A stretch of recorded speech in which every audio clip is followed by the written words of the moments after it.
큰 주제를 가지고 금년도에 그 하늘복에 대해서 말씀을 전하고 있는데, 오늘 말씀의 제목은 같이 한번 좀 읽어볼까요? 우리 마음에 새기면서 읽어봅니다. 가로 안에 있는 말씀 같이 읽어봅니다. 시작. 하나님 중심으로 사는 것이 복입니다. 네. 하나님 중심으로 사는 게 뭔가 오늘 잘 들으셔야 돼요. 오늘 말씀은 하나님께서 이스라엘 백성들에게 전하라 모세에게 하신 말씀이고, 모세가 이 말씀을 이스라엘 백성에게 전한 말씀입니다. 그래서 저도 말씀을 전하면서 모세와 같은 심정으로 이 하나님의 약속을 우리 성도님들에게 전해야 되겠다라는 마음과 다짐과 각오를 가지고 오늘 좀 힘있게 이 말씀을 전하려고 합니다. 복 받고 싶으시죠? 별로 관심 없으세요? 그냥 되는 대로 살고 싶으세요? 저는 복 있는 목사가 되고 싶어요. 그리고 제가 섬기는 우리 성도님들이 복된 삶을 살아가는 성도님들이 되기를 축복합니다. 지난주에 연합예배로 드렸지만 혹시 지난주 말씀을 기억하시는 분들이 계실지 모르겠어요. 지난주 설교 제목이 내가 반드시 너에게 복 주고 복 주며 라는 말씀으로 하나님의 말씀을 전했거든요. 그런데 이건 하나님의 약속이에요. 오늘 읽은 말씀도 이스라엘 백성들을 애굽에서부터 건져내시고 하나님께서 모세를 부르셔서 내 백성들에게 이렇게 전해라 하신 하나님의 약속이에요. 하나님은 약속에 신실하십니다. 아멘이십니까? 하나님은 약속하신 대로 이루시는 하나님이십니다. 그 일을 성취하시는 하나님이십니다. 그런데 이 말씀이 누구에게 주어지느냐? 하나님의 약속인 것을 마음에 믿고 담고 살아가는 사람에게 약속대로 행하시는 하나님의 역사가 나타날 줄로 믿습니다. 성경을 읽으면서 이거는 박 장로님에게, 이거는 김 장로님에게, 이거는 이 권사님에게 주시는 말씀이 아니라 저는 성경을 읽으면서 늘 기억해요. 이 말씀은 나에게 주시는 하나님의 약속이구나. 적어도 우리 그리스도인들은요, 하나님의 약속을 따르는 사람들이에요. 오늘 본문의 말씀도 신의 산 언약이죠. 약속이란 말이에요. 약속. 하나님은 약속에 신실하신 하나님이기 때문에 그 약속대로 이루실 거예요. 오늘 5절 말씀에 하나님이 이렇게 약속하셨습니다. 우리 한번 같이 화면에 있는 5절 말씀을 읽어볼까요? 시작. 세계가 다 내게 속하였나니 너희가 내 말을 잘 듣고 내 언약을 지키면 너희는 모든 민족 중에서 내 소유가 되겠고. 아멘, 아멘, 아멘. 하나님이 약속하시는 거예요. 이스라엘 백성을 출애굽시키고 나서요, 4절 말씀해 보니까 이렇게 말씀하시죠. 이스라엘 백성들에게 하시는 거예요. 내가 전에 애굽 사람에게서 너희들을 어떻게 건져냈는지 너희가 좀 기억해봐라. 내가 어떻게 독수리의 날개로 너희를 업어서 내게로 인도하였는지 너희가 보지 않았느냐. 그렇게 인도하고 너희를 구원한 하나님, 내가 너희를 이렇게 할 거다. 내 말을 잘 듣고 그 말을 지켜 행하면 내가 이렇게 할 거다. 그 이렇게 할 거다라고 하는 이야기가 내 소유가 되고, 세 가지잖아요. 내 소유가 되고 거룩한 제사장의 나라가 되고, 그리고 너희는 거룩한 백성이 될 것이라. 이것은 이렇게 해야만 구원받는다라고 하는 것이 아니라 이미 하나님께서 건져내신 출애굽해서 살게 하신 이스라엘 백성들에게 너희는 내가 내 손으로 건져냈으니까 구원받은 자답게 내 백성답게 이렇게 살아라 라고 하는 하나님의 명령이기도 합니다.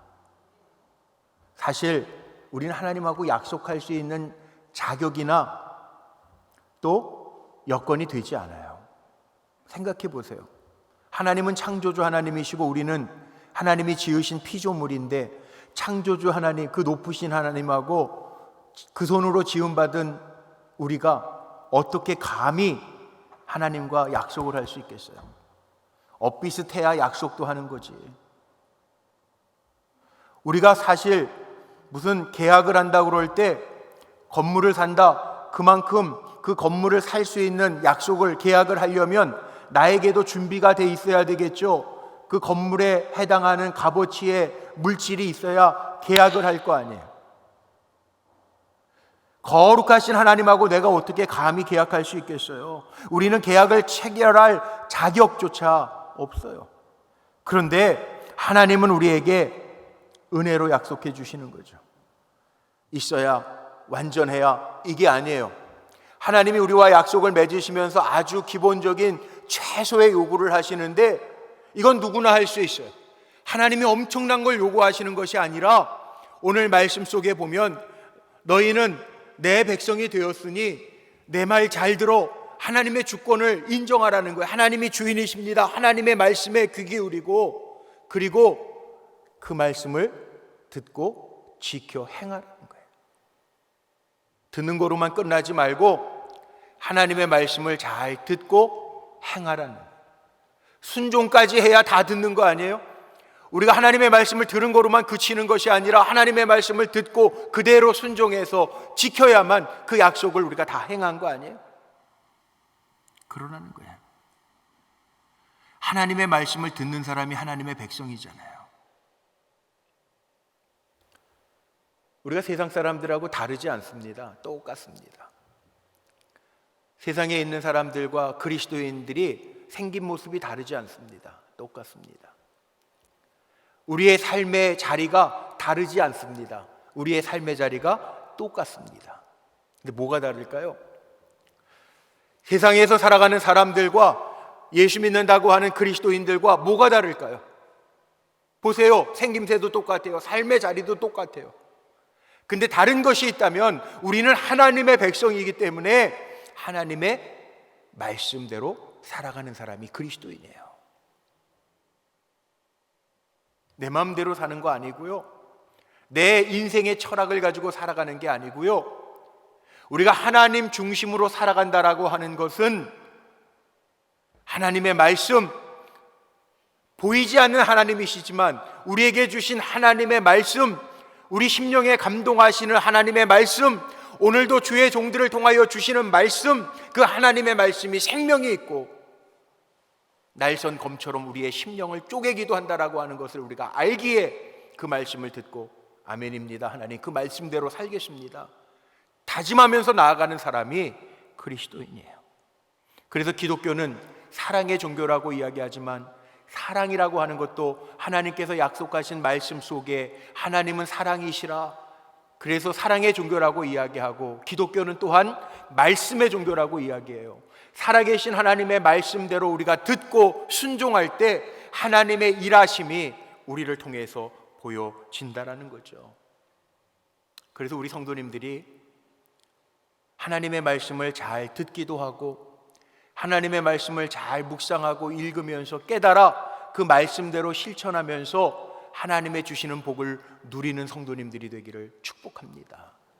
하나님 좋으신 하나님 그러는데, 왜 하나님은 좋으신 하나님이냐면 이렇게 말씀만 하시고 끝내시는 게 아니라 하나님은 보신대요.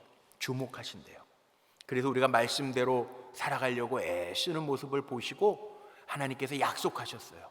그 약속이 오늘 5절에 나와 있는 거예요. 내 말을 잘 듣고 내 언약을 지키면 내가 너를 내 소유로 삼겠고 내 백성으로 삼겠고, 그리고 제사장 나라요 거룩한 백성으로 만들어 주시겠다고 약속하고 계세요. 이걸 살펴보려고 그래요. 여러분, 하나님의 말씀을 듣고 순종할 마음의 다짐 준비가 되셨습니까? 잘 모르시겠어요? 예배 때만 듣고요, 역시 삶은 나의 삶은 내 것이에요, 내 인생은 내 것이에요, 뭐 노래처럼 그러고 사실래요? 그럼 그 타령일 거예요. 그런데 우리 사랑하는 불꽃교회 성도님들은 저는 그런 간절한 마음과 소망으로 전해요. 하나님이 모세에게도 이렇게 전하래요. 오늘 저는 모세에 못 미치는 종이지만 불꽃교회 담임 목사로 우리 성도들에게 전합니다. 하나님의 약속을 전합니다. 하나님의 말씀을 잘 듣고 지키면 하나님이 이런 복을 주신다고 그랬는데 세 가지 복이 나오죠. 첫 번째가 뭡니까? 하나님께서 약속하신 첫 번째 복은요, 세계 만민 중에서, 열국 중에서 내 소유가 되게 하신다고 약속하고 계세요. 내 소유. 하나님의 것 삼아 주시는데요, 이게 소유라고 하는 단어가 우리 소유격, 그리고 영어에서도 소유격 공부하면서 뭐의 어포스트로피 하고 s 붙이면 누구의 것 이런 표현들 쓰잖아요. 그런데 이 소유라고 하는 단어는 그냥 한글로 표현하면 조금 부족한 것 같아요. 그래서 제가 원어를 찾아보니까 이 소유라고 하는 단어를요, 구약 히브리어로 보니까 뭐라고 말하냐면 세귤라라는 단어를 썼는데요, 이 세귤라라고 하는 단어는 어떤 의미를 가지고 있냐면 보배로운 것, 보물, 이걸 얘기해요. 그러니까 하나님이 세상에 많은 사람들이 있는데 하나님의 말씀을 듣는 백성, 그 백성은 세귤라, 보배처럼, 보물처럼 여겨주시겠다는 거예요. 우리 헤세드 찬양대가 오늘 찬양해 주셨는데 우리는 약하고 부족하지만 하나님을 말씀을 청종하고 듣고 따르는 사람은 하나님이 이렇게 세워주신대요. 긍휼히 여겨주신대요. 보배처럼 만들어주신대요. 얼마나 귀한 건지 몰라요, 이 약속이. 그래서 저도 말씀 준비하면서 제 마음에 이런 다짐을 했어요. 그래, 많은 사람들 중에 하나로 살지 않고 나는 하나님의 것으로 살아야지. 세귤라, 하나님의 것으로 보배롭고 존귀하게 여기시는 존재로 살아야지. 이 세귤라라는 단어가요, 성경에, 구약 성경에 몇 번 더 쓰이는데 이런 표현으로 쓰였습니다. 시편 135편 4절 말씀해 보니까 특별한 소유 할 때 이게 세귤라예요. 여호와께서 자기를 위하여 야곱 곧 이스라엘을 자기의 특별한 소유로 택하셨습니다. 특별한 소유, 이게 세귤라예요. 신명기 14장 2절 말씀해 보면 하나님이 자기의 기업을 삼으셨대. 자기의 기업. 이게 세귤라예요. 신명기 26장 18절 이하의 말씀에 보니까 거기에도 나옵니다. 보배로운 백성, 이게 세귤라더라고요. 세귤라. 그러니까 하나님은 말씀을, 이스라엘 백성, 구약 성경 보니까 오늘도 아마 교동문 하시면서 생각 있게 보신 분들 마지막 교동문에 보면 하나님의 백성인데 내 말을 듣지 아니하였느니라, 오늘 교동문에 그 말씀 나와요. 시편 81편 가지고 교독했잖아요.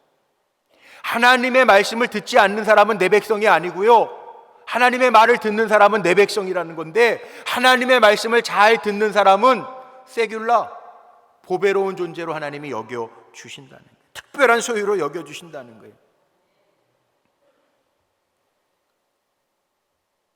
전 여러분들이 세귤라였으면 좋겠어요. 한 번만 따라해보세요. 세귤라. 히브리어 잘 안 쓰는 단어긴 하지만 세귤라, 이 보배로운 존재라는 거예요.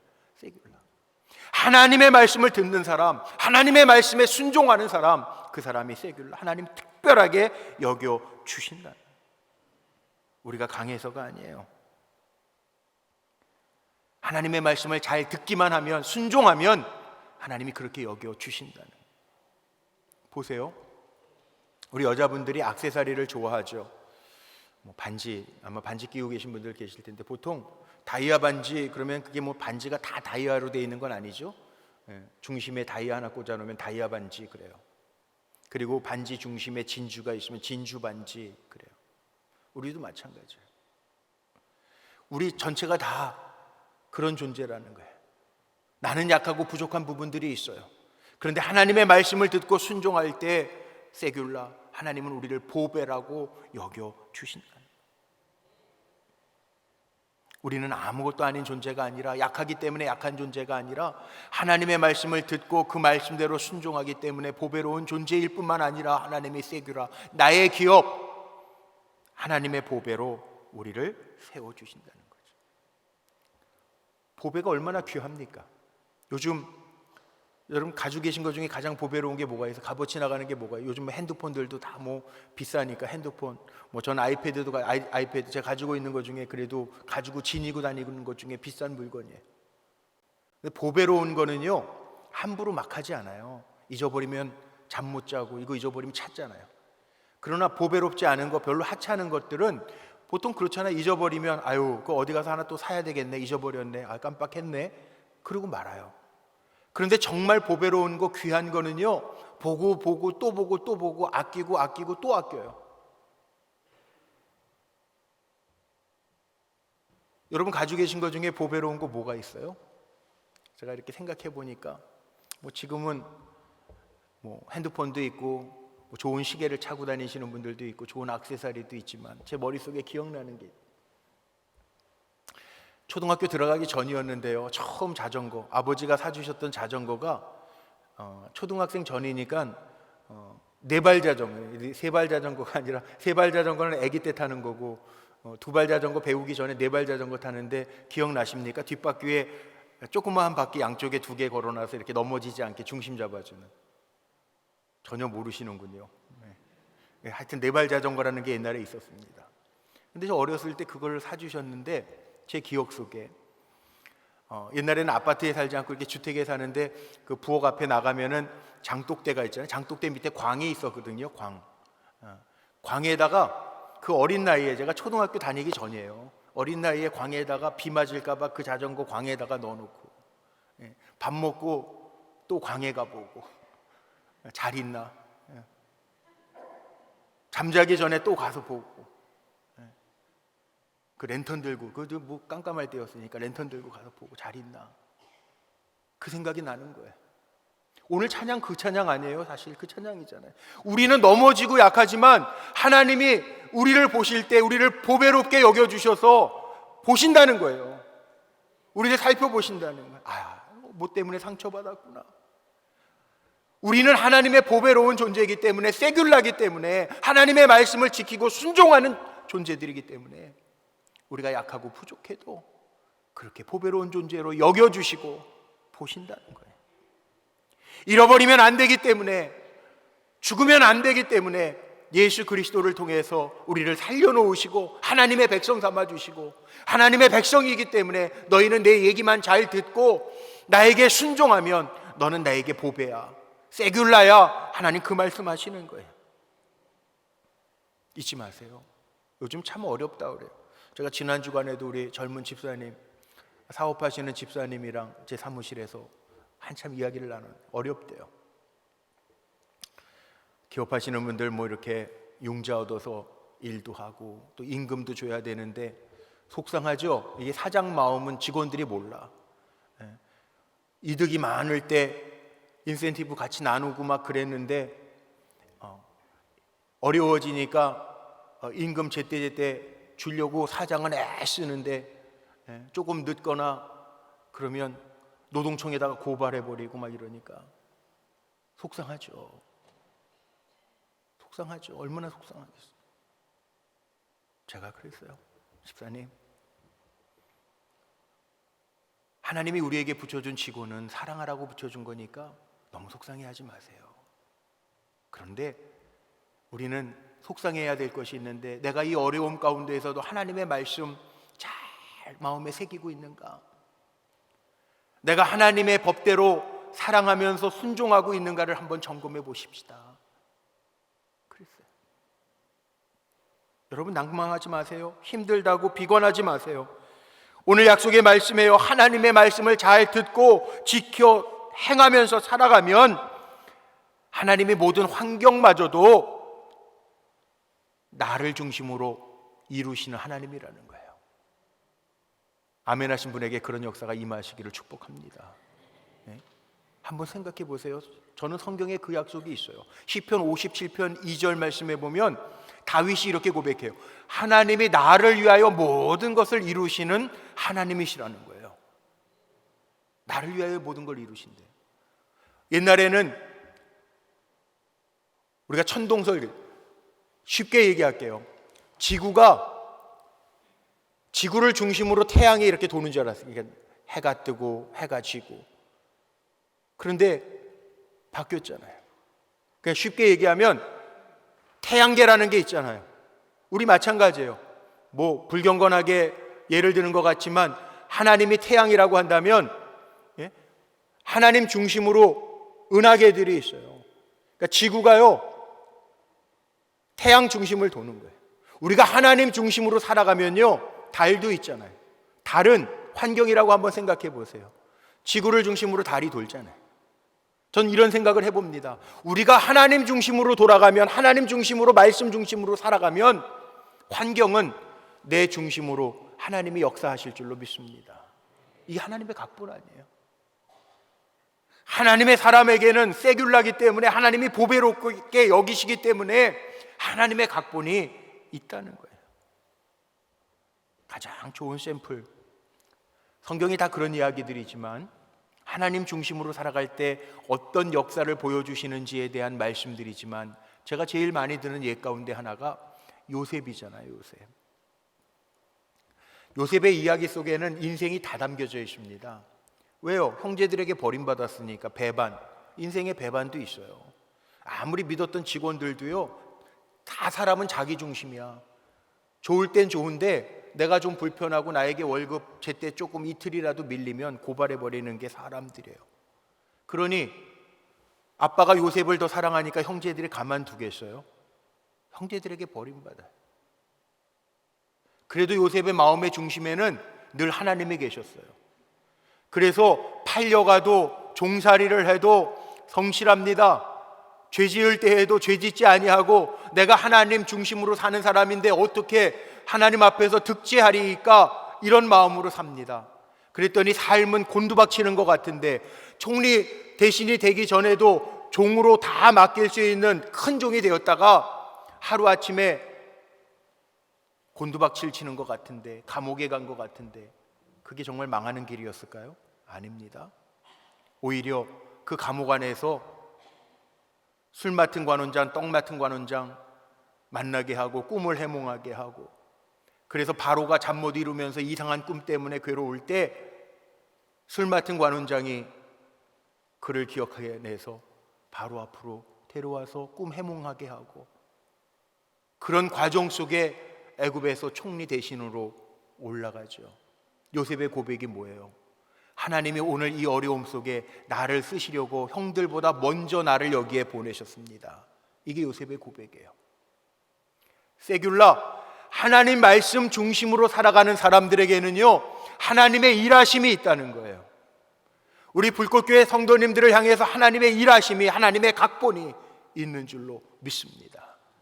그러니까 낭망하지 말고, 낭망한 일 때문에 우리는 절망하고 비관하지 말고요, 내가 하나님 말씀으로 돌아오면 하나님 약속대로, 하나님의 말씀대로 나를 위하여 모든 것을 이루시는 하나님 역사해 주옵소서. 그러고 기도하자고요.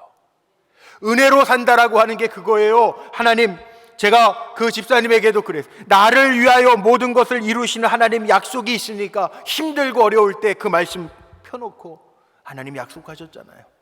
내가 하나님 말씀 중심으로 살아가는데 나를 위하여 모든 것을 이루시는 하나님을 보게 하여 주옵소서. 세귤라, 나에게 보배롭게 하시는 하나님의 역사를 이루게 하옵소서. 그리고 기도하라고 그랬어요. 여러분, 낙심할 거 없어요. 저하고 여러분은 세상 살아가면서 유리 멘탈 아니에요. 저하고 여러분은요, 말씀의 멘탈 강해야 돼요. 우리는 반석 위에 세우신 세귤라, 하나님의 백성인 것을 기억하면서 살아가시기를 주의 이름으로 축복합니다. 우리 하나님 믿잖아요. 그 하나님이 어떤 하나님? 2년 전에 제가 신명기 강의하면서 말씀 전했던 기억이 나는데, 신명기 32장 39절 말씀에 이런 말씀 있잖아요. 하나님 어떤 하나님이에요? 우리 같이 한번 읽어볼까요? 화면에 있어요. 시작. 이제는 나 곧 내가 그인 줄 알라. 나 외에는 신이 없도다. 나는 죽이기도 하며 살리기도 하며 상하게도 하며 낫게도 하나니 내 손에서 능히 빼앗을 자가 없도다. 아멘. 하나님이 우리를 그렇게 보배로운 존재로, 특별한 존재로 우리를 여겨주신대요. 뺏을 자가 없대요. 이 말씀의 멘탈을 가지고 사시기를 바랍니다. 믿음의 사람이 조금 어떻게 했다고 유리 멘탈 돼가지고 다 깨져버리고 난 온데간데 없어요, 그러지 말고 내 곁에 주님이 힘 주십니다 고백하며 살아갈 수 있는 멋진 우리 불꽃교회 성도님들 되시기를 주의 이름으로 축복합니다. 두 번째 약속이 있어요. 뭡니까? 제사장 나라를 삼아 주신대요. 제사장이 하는 일이 뭔지 아시죠? 제사장이 하는 일은 하나님을 섬기는 일, 예배드리는 일이 있습니다.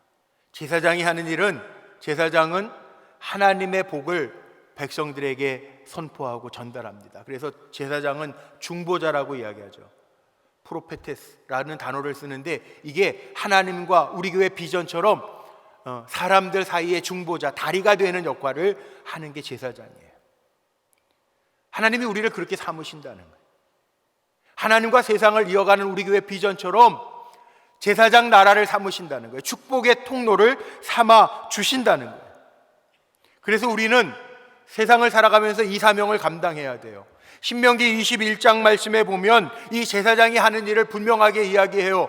하나님께서 레위 자손 제사장들도 그리로 갈지니 그들은 내 하나님 여호와께서 택하사 자기를 섬기게 하시며, 하나님 섬기게 하시기 위해서 우리를 불러주셨고, 또 하나는 여호와의 이름으로 축복하게 하신 자라, 우리를 통해서 하나님의 복이 흘러가게 하는데 우리가 부름받았다는 거예요. 민수기 6장 23절 이하의 말씀을 저는 참 좋아하는데요. 그래서 외우고 자녀를 축복하면서 기도할 때도 그렇게 기도했고, 우리 성도님들도 그렇게 축복하는데, 아론의 자손들 대제사장들에게 하나님이 너희는 내 백성을 이렇게 축복해라 라고 하신 말씀이에요. 여호와가 너에게 복을 주시고 너를 지키시기를 원하고, 여호와 하나님이 얼굴을 내게로 비추사 은혜 베푸시기를 원하고, 여호와 하나님이 내게 얼굴을 향하여 드사 평강 주시기를 원하노라, 이렇게 축복하래요. 그러니까 저하고 여러분은 어떻게 사는 사람이냐 하면 축복을 선포하고 사는 사람들이에요. 자녀들에게도 축복을 선포하고 나와 관계된 많은 사람들에게 제사장이 되어서, 베드로전서에 나오는 것처럼 저하고 여러분은 거룩한 나라와 제사장이 되어서 이렇게 축복을 선포하면서 살 때 복되게 하시는 하나님의 역사가 임할 줄로 믿습니다. 그러니까 우린 축복의 통로로 살아야 돼요. 열방을 위한 거룩한 제사장인 것을 기억해야 돼요. 태국의 그 더운 나라에 우리는 가을 돼서 이제 선선해졌는데 아직도 많이 덥대요, 거기는. 근데 더운 나라에 왜 13분의 우리 선교팀, 또 의사 선생님들, 간호사님들 가서 고생하십니까? 제사장은요, 책임이 있어요. 제사장이 입는 옷을 에봇이라고 그러거든요. 그러니까 에봇도 하나님이 정하신 대로 그 옷이 출애굽기에 나오는데, 이 가슴에는 12보석으로 만든 흉패 찹니다. 왜? 이 12보석은 이스라엘의 12지파를 상징하는 거예요. 하나님 택하신 12지파. 보석과 같은 존재라고 제사장들이 그렇게 흉패를 입을 때마다 가슴에 품으라는 거예요. 제사장들에게는 견대가 있습니다. 견대. 거기에 이스라엘 12지파를 상징하는 조그마한 돌들을 얹습니다. 그리고 그 책임을 다하라는 거예요. 우리 마찬가지예요.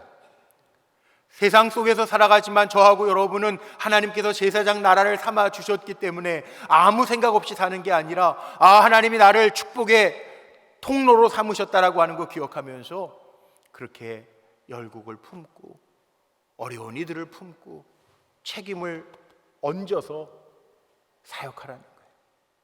축복의 통로가 되라는 거예요. 그럴 때 하나님 주시는 기쁨이 우리에게 있다는 거죠. 불꽃교회를 이 판교 지역에 세우셨어요. 왜 세우셨을까? 우리 생각해야 돼요. 우리 불꽃교회를 통해서 이 지역이 변화되는 역사가 나타나기를 소망합니다. 우리 불꽃교회를 통해서 하나님의 이름이 높이 영광 받으시는 역사가 나타나기를 소망합니다. 우리 불꽃교회를 통해서 태국뿐만이 아니라 전 세계가 복음화되어지고 하나님의 역사가 나타나는, 정말 우리가 기도하는 대로, 비전 삼은 대로 하나님과 세상을 이어가는 교회가 되기를 소망합니다. 요즘에요, 제가 요즘 그런 기도를 합니다. 전도하기가 참 어렵죠. 전도하기 쉬워요, 어려워요? 대답을 잘 안 하시는데, 그럼 전도해 보신 분, 나를 통해서 한 영혼이라도 구원받은 분이 있는 분, 창피해서 손을 못 들어요. 몇 분 계시네. 전도하기 참 어려워요. 우리 여기 낙생초등학교가 있거든요. 대한민국에서 특성화된 학교로 아주 유명한 낙생초등학교. 우리 전도대가 아이들에게 사탕도 주고 뭐 더운 날은 뭐 야구르트도 주고 뭐 그러면서 전도했는데, 전도하는 거 요즘 어려워요. 부모님들이 얼마 전에 강남에서 무슨 마약 담긴 음료수 주고 막 이 세상이 참 험하니까 뭐 주면서 전도하는 것도 이제는 못해요. 쉽지 않아요.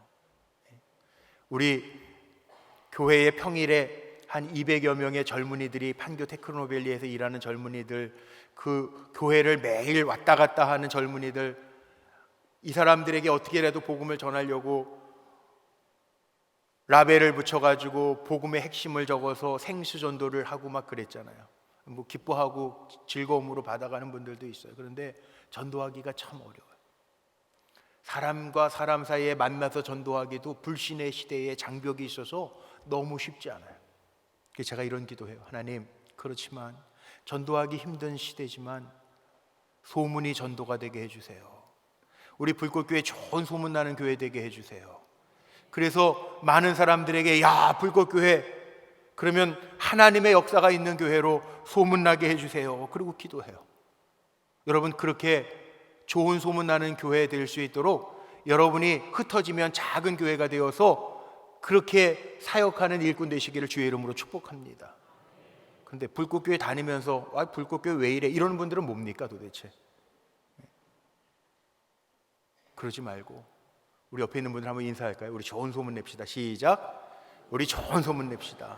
좋은 소문 냅시다. 저하고 여러분이 제사장 나라로 부름받았으니까 좋은 소문 내면서 살아야 돼요. 마지막 세 번째 뭐냐 하면 거룩한 백성 삼으시겠다고 약속하셨어요. 거룩한 백성. 사실 거룩이라는 게요, 부담스럽습니다. 거룩 아닌 것 같지만 부담돼요. 저도 제 스스로 이런 질문, 공목사야 너 거룩한 목사냐? 그러면 자신이 그렇게 없어요. 거룩이라는 단어가 붙으면 내가 정말 거룩하게 살아가는가? 저 할아버지가 이름을 그렇게 지어주셨는데 저 성자가 거룩 성자거든요. 훈자가 향기 훈자예요. 그러니까 너는 세상에 거룩한 향기가 되라, 그리고 이름을 그렇게 지어주셔서 참 좋은데 실질적으로 내가 거룩한 향기가 되어가지고 선한 영향력만 끼치는가? 그럴 때 참 마음이 부담될 때가 있어요. 여기 장로님 권사님들도 많이 계신데, 집사님들도 계신데, 우리가 성직이다, 장로 권사 집사 직분을 받았다, 성직을 받았다 그러는데 물어봅니다. 이 성자가 거룩한 직임이거든요. 여러분, 거룩한 집사님이십니까? 거룩한 권사님이십니까? 거룩한 장로님이십니까? 자신 있으십니까? 부담되죠. 성경 말씀에 보면 이 거룩이라고 하는 단어, 특별히 레위기 19장서부터 26장까지를 성결법전이라고 이야기하는데, 거룩한 법전이라고 이야기하는데, 이 성결법전을 보면요, 이 거룩이라고 하는 단어는요 사람에게는 안 맞아요. 거룩하신 하나님, 이건 맞아요. 왜?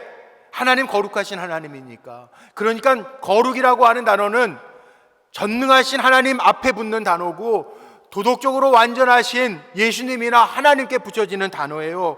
원칙적으로는 우리 피조물에게는 맞지 않는 단어예요. 그런데 성경을 살펴보니까 사람에게도 거룩이라고 하는 단어가 붙을 때가 있어요.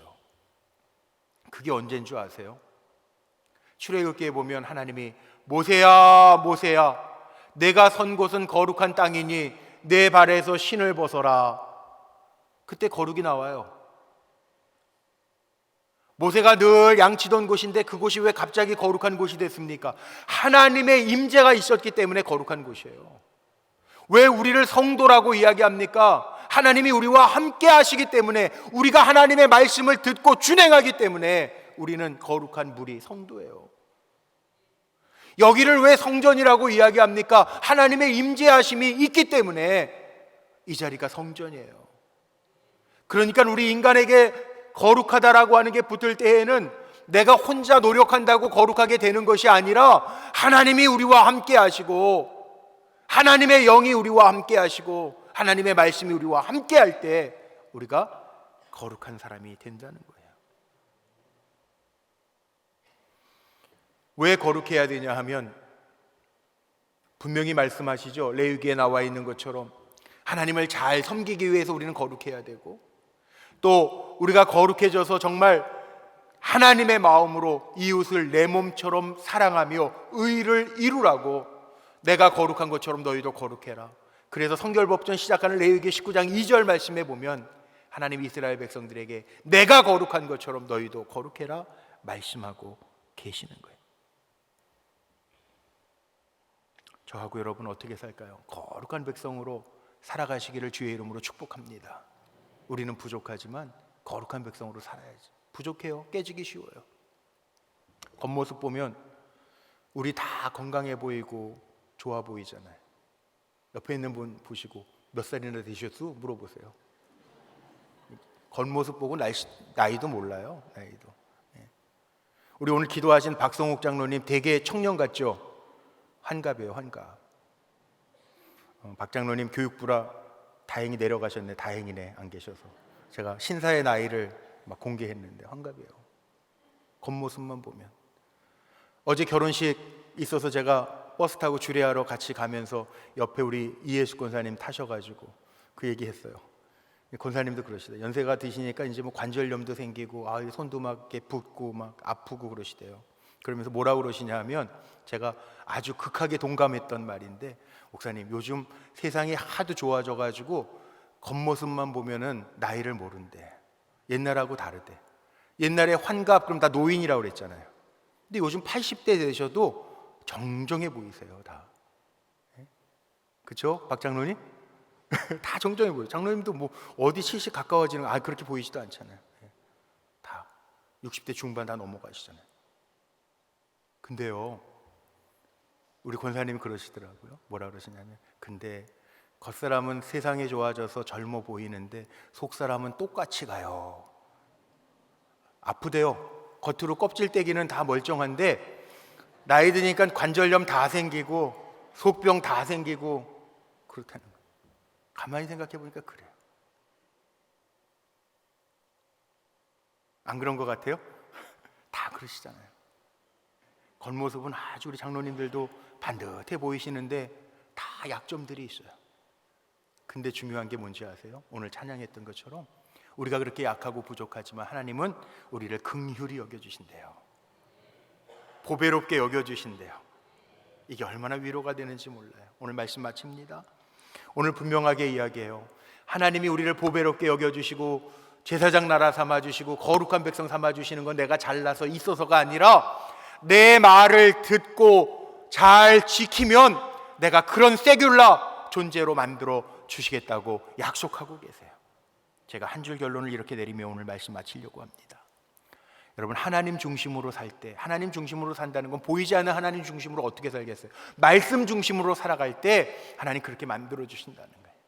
저하고 여러분이 세귤라, 하나님이 보배롭게 여기시고 축복의 통로로 삼으시고 거룩하게 세상에 선한 영향력을 끼치는 존재로 세워주시는 은혜가 저와 여러분의 인생이 되기를 주의 이름으로 축복합니다. 기도하시겠습니다.